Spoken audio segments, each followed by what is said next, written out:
Good evening to all.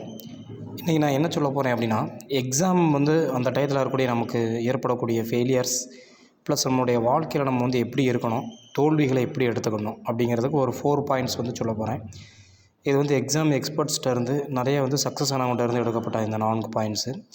அவங்க சொல்லக்கூடியது first ஒன்று வந்து பார்த்திங்கன்னா, அவாய்ட் டென்ஷன். டென்ஷன் ஆகிறத, பதட்டப்படுறத நீங்கள் வந்து குறைக்கணும். ரெண்டாவது, நீங்கள் ஒரு எக்ஸாமில் வந்து ஃபெயில் ஆகிட்டீங்க. எடுத்தோடனே ஃபஸ்ட்டு எக்ஸாமில் யாராலையும் பாஸ் பண்ண முடியாது. ஃபெயில் ஆகிட்டிங்கன்னா ஃபேஸ் ஃபெயிலியர்ஸ். நீங்கள் தான் அந்த மார்க் எடுத்துருக்கிறீங்க, உங்களுடைய உழைப்பு கிடச்ச மார்க் அப்படிங்கிறதுக்கு யூ கிவ் ரிவார்டு. ரெண்டாவது, கெட் எக்ஸ்பீரியன்ஸ். ஒவ்வொரு எக்ஸ்பீரியன்ஸும் ஒவ்வொரு எக்ஸாமும் உங்களுக்கு வந்து எக்ஸ்பீரியன்ஸை கொடுத்தோம். அடுத்த லெவலுக்கு நீங்கள் போய்கிட்டே இருப்பீங்க.